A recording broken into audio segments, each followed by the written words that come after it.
We love a new bullet journal setup, and this one is no different, especially because of how in love with this journal I am. If this isn't the most beautiful thing you've ever seen, then you live a very blessed life. You must have seen some seriously beautiful stuff.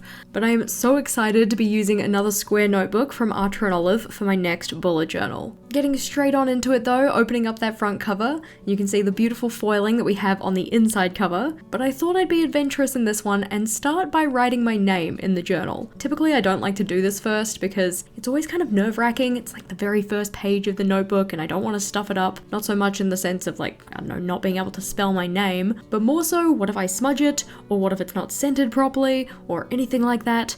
Of course, I penciled this in first to make sure I got it in the right place, but once my name is penned in, then we can think about adding something special. This one's going to be a flip out that goes on the inside cover of the notebook, so it's going to flip out to the left-hand side so I can see the information from any page in the notebook. On this one, I'm going to be having some notes about my planning systems. For next year, I'm thinking about changing things up quite a bit compared to what I usually do, so I wanted to have this reference page that I could flip out and read over on a daily, fortnightly, cyclic, and monthly basis. Before we explain that, just in case you're new here, first of all, hello, I am Jess. It is a pleasure to have you here. But second of all, this is what I call my everyday bullet journal. So this is the one that would typically get all of my daily logs, weekly logs, monthly logs, that kind of stuff. A future log if I feel so inclined. But it doesn't necessarily hold things like year-long collections. So those layouts that you might typically see in other people's bullet journals, like a year in pixels, or yearly challenges, or any kind of other year-based tracker, those ones don't go in this journal for me. Instead, I have a separate journal, which I call my yearly collections journal, which holds all of those year-long collections. Because I know, going into the notebook that we're setting up here, this one isn't going to last me a full year. It's probably, at most, going to last me 6 months. So to make it so that I don't have to transfer or migrate all of those year-long collections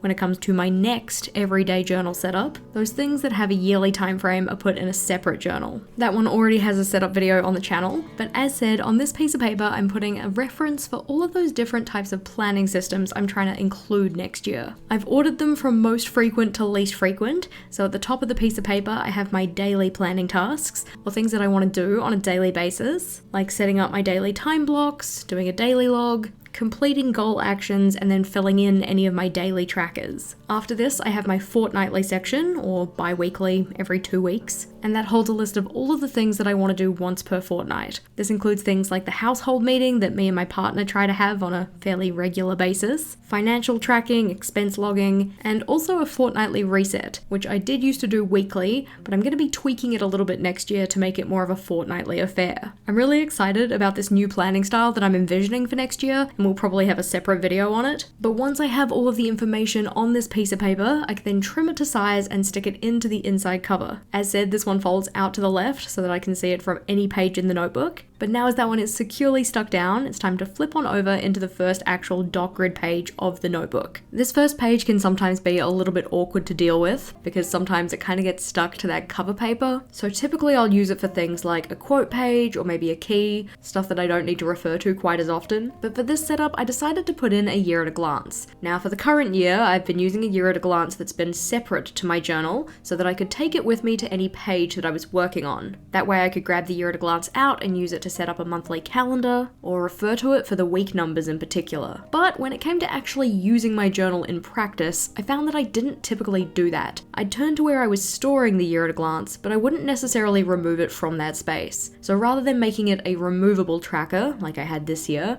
I decided instead just to put it straight into the notebook. At least then there's no risk of it getting lost, I always know where it's going to be, and having it on this very first page in the notebook means that it's right up front and center, easy to access. I was a little adventurous with this one. I didn't actually go and sketch in the calendars ahead of time, which is not something that I would typically recommend, but instead what I used was a printable reference of the year as a whole, just to make sure that I didn't stuff up any of the dates. If you wanted to grab that free reference printable, it is in the description box. You can either print it out and stick it straight into your journal, or you can just use it as a reference to write out your own like I've done here. I find that I'm much more inclined to use my journal if it looks nice, so for the decoration in this setup, I decided to use this gorgeous gold foiled washi tape from the washi tape shop. This comes as a set with the white back tape like we have here, and also a black background one too. It's absolutely gorgeous. If you wanted to grab it for yourself, there's a link to it in the description box below, along with any of the other materials I used in this setup. And if you were going to grab yourself something from the washi tape shop, then you can use my code JashiiCorrin for 10% off if you want to. We love savings. To accompany the washi tape in my setup though, I also wanted to add some black elements onto most of the pages. I really love the contrast of the black and the white together, along with the shiny gold. I'm certainly a fan of shiny things. And I'm also quite a fan of torn edges. So for each of those black paper sections and the washi tapes, I made sure to rip any exposed edges. So not the edges that sit at the edge of the notebook specifically, but the ones that sit in towards the middle of the page. As mentioned, one of the things that I really like to use my year at a glance for are the week numbers. And this is going to be really important for me next year because my planning system is going to be very much dependent on week numbers. The general idea at this stage is that rather than going with monthly planning, so January, February, March, I'm instead going to be going with a cyclic and fortnightly option. So fortnightly being weeks 1 and 2, 3 and 4, 5 and 6, and cyclic being 4-week blocks. So weeks 1 to 4, 5 to 8, so on and so forth. Because of that, knowing which date falls into which week and what week number each of those weeks are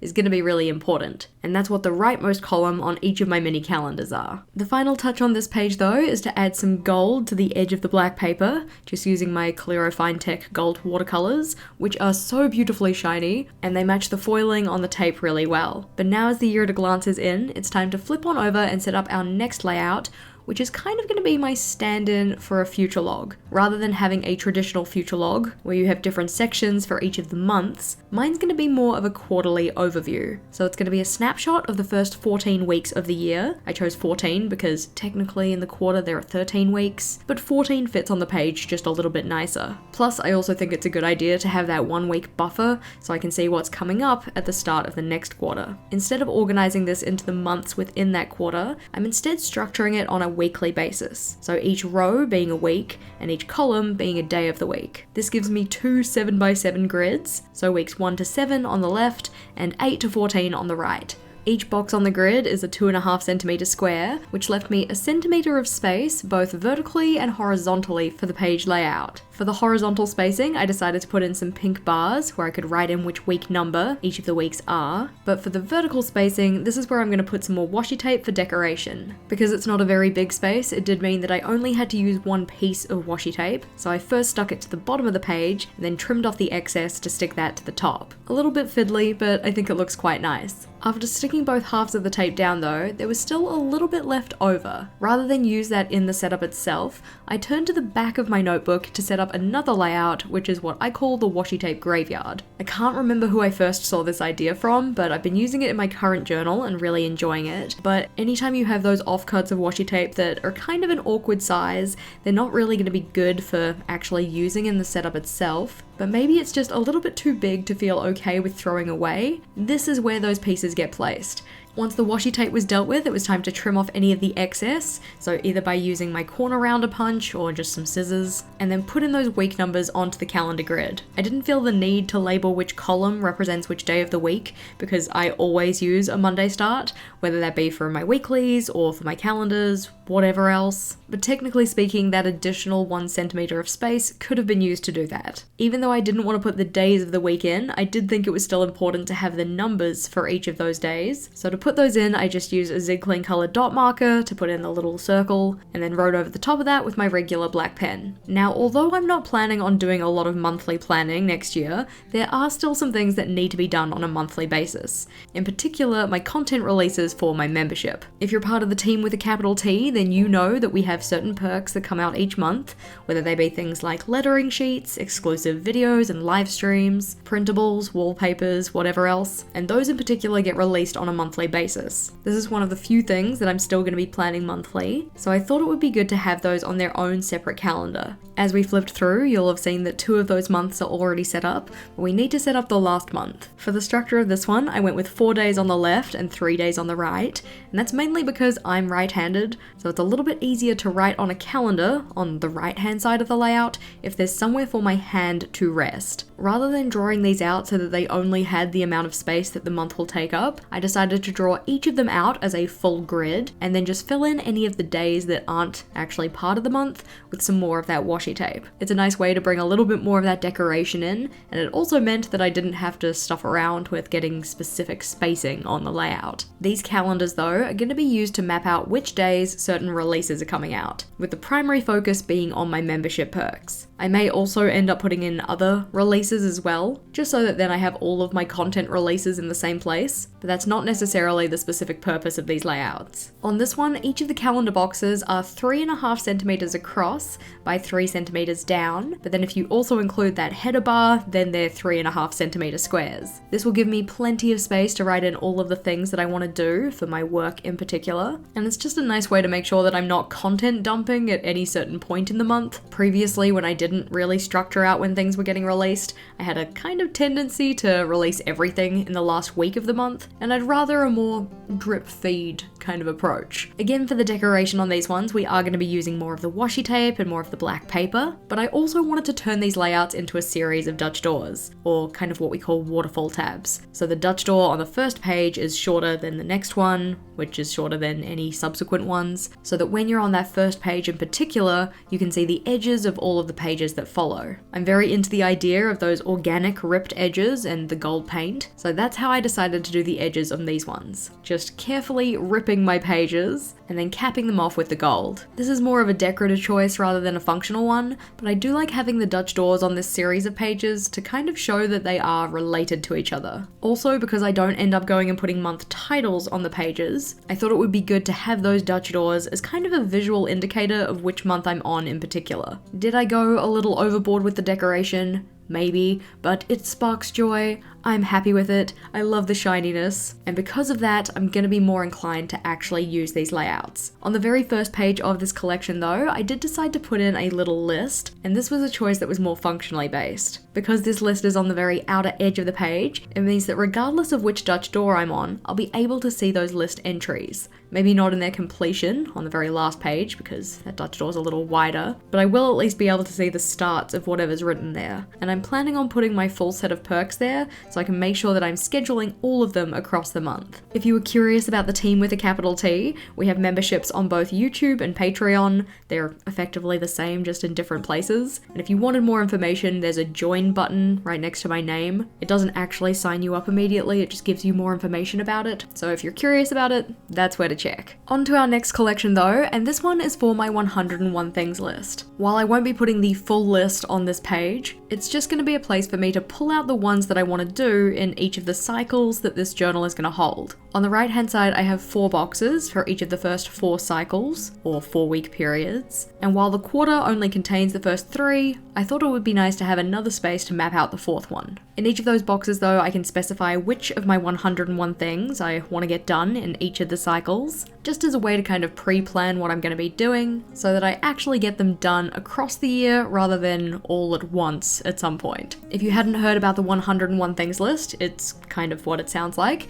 So a list of 101 things that I want to do across the year. They can be little goals, they might be some bigger things to try or change or celebrate. The list itself changes each year, I set up a new one with each year, but the full list itself is held in my yearly collections journal. The page on the left was going to be for a 101 things bingo, where I populate a 5x5 grid with different 101 things items, but I'm kind of thinking that I might turn it into a 24 in 2024, so 24 things to do across the year. These things would be separate to my 101 things list, and I'm not sure if I want them to be bigger or smaller things. Haven't really thought that far ahead. And yes, there are 25 boxes on this one, but if you take the middle one out as kind of like a free space, then there are 24 boxes left over. Typically when I set up bingo boards, I don't put a free space in, but I thought that the idea fit really well with just having 24 things for the year of 2024. I like to use quite a lot of these little gamified goal layouts, so 24 in 2024, like we have on the left, 101 things, and then also my 24 24s in 2024. So 24 things that I plan to do 24 times in the year of 2024. That one's also in my yearly collections though. I'm not populating this layout today. We will have another video where I actually go in and populate these start of journal pages, but flipping on over and we're getting into 2 different collections, one of them being a routine builder, that's going to be on the left, and the other one being a challenge layout. The routine builder is just effectively a fancy name for something like a habit tracker, but more specifically thinking about habits that I want to do on a weekly, fortnightly, or cyclic basis. This one isn't for daily habits, it's instead for those things that you want to do a little less frequently and you want to be able to track when they got done. The actual layout of that one is split into two halves,